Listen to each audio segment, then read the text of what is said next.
Is there a better feeling than starting your week with your house feeling clean and organised and fresh? Oh yes, there is.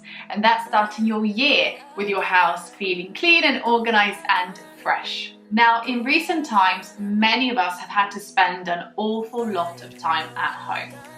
Maybe your working conditions changed during lockdown. Maybe you're having to work from home well into 2022. Maybe you have your own business, so your home office or your dining room table are your workspace. Or maybe you're a stay-at-home mum and you spend a lot of time in your house. Whatever your situation is, a clutter-free space is complementary to both being really productive, but also being able to switch off and relax. And anything that helps me do one of those two things is a priority for me. So in this video, I want to share with you some ideas of how you can declutter your space in time to start 2022 feeling organized and fresh, so that your environment actually helps you achieve the things you want in a way that feels good for you. Also, organizing your space is a great place to start if you feel like you are lacking control or feeling overwhelmed, because you can get some really quick wins. You can stretch your goal achieving muscles and start getting used to taking action and doing things before you move on to bigger, more exciting goals. So these are the strategies I use to make sure that my environment is clean, clutter-free and organized, so that I feel fresh and ready to take on a new year. Number one is making a list and checking it twice. So number one, I make a list of all the spaces that I would like to declutter and organize. This could be by room, so I might just have bedroom or office or kitchen or living room, under the stairs cupboard, the shed, the loft. Whatever feels like needs to be tidied up and organized goes on my list. I can even be more specific than that. I might say my wardrobe or my dog's toys or the kitchen pantry. So once I have my list of spaces I really feel need a good tidy up, I will divide my work either by room or by task type. For me, it really depends whether I'm decluttering or whether I'm cleaning. So if I'm decluttering, I like to stick to one room at a time, because things can grow legs, and I think we've all been there when we decide to clear out our wardrobes, for example. We take everything out and 2 hours in, you look around, it's a complete mess and you're questioning why you even started.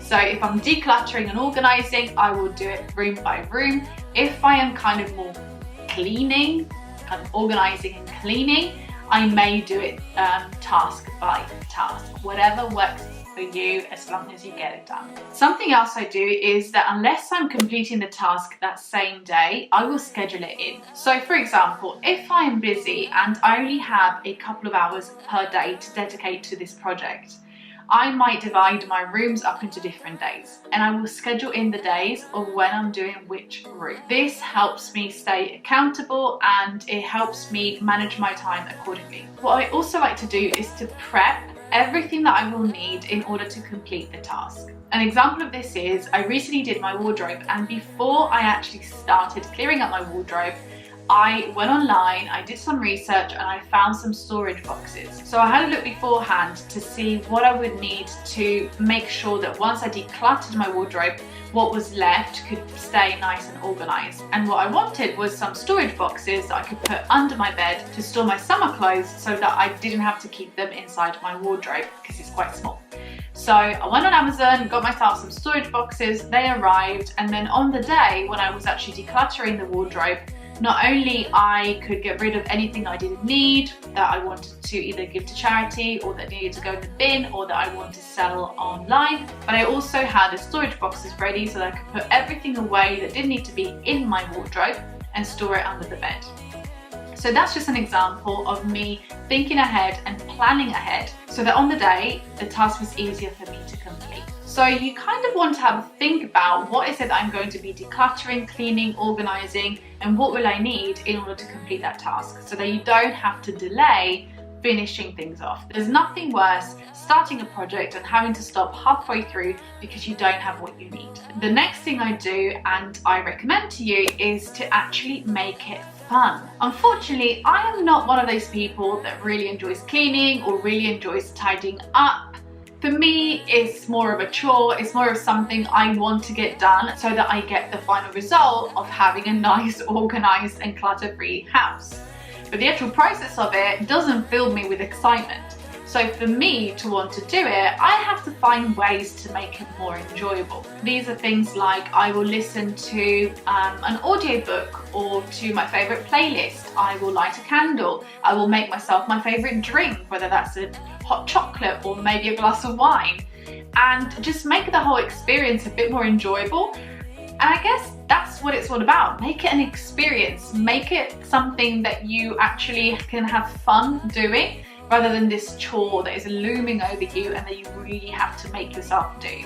Because if you shift the way you look at it, you will go into it with a different mindset and it will be a lot more enjoyable for you to do. The next tip I can share with you is to actually have a think about how you can organize things so that they stay organized. In the past, I have been known to make things look pretty but not necessarily consider if that is functional or not. And the problem with that is when something is not functional, when you can't access something easily, when it takes you forever to get to the back of your cupboards to grab something that you need on a day-to-day basis, it becomes a chore. It becomes an obstacle. And what that means is that it probably won't stay organized for very long. So taking some time to think about what you use on a day-to-day basis and how you can organize things or put things in place to make it easy for you to go about your life, but also make it easy for you to put things back in their home once you have used them.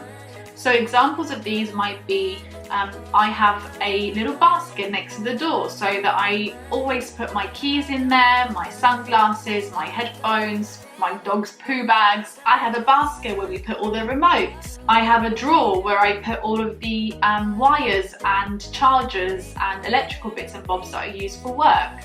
So because I've made them easy and accessible, it's much easier for me to keep those things organized. I haven't made it too complicated, so that means that once I've used it, I can just grab it and shove it back in the drawer where it belongs, and the house remains organized.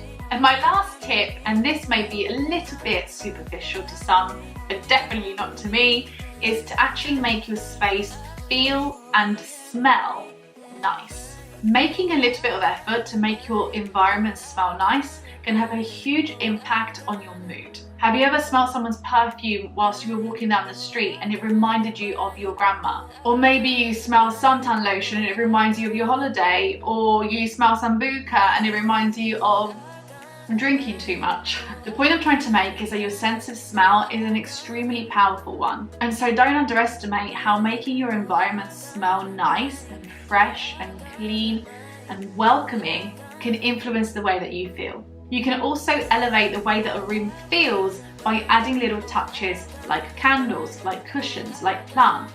And all of those things work together to create a space that you feel comfortable in, that you feel safe in, that you can be creative in, where you can be yourself, imagine the things that you want and work towards achieving your goals. So for me, this all works together to help me live a happier and more productive life. Because when I'm happy in my environment, I'm more relaxed, I'm more creative, I'm more inspired, I can focus better, and ultimately those are all things that help me achieve my goals and live the life that I want. Let me know if you're going to declutter and organize your house in the comments below. If you have any tips that maybe I haven't mentioned. I am not a cleaning wizard or an organization queen, but I do value having an environment that helps me achieve my goals. If you're now going to have a go at decluttering and organizing your house, then maybe pop me on in the background for moral support.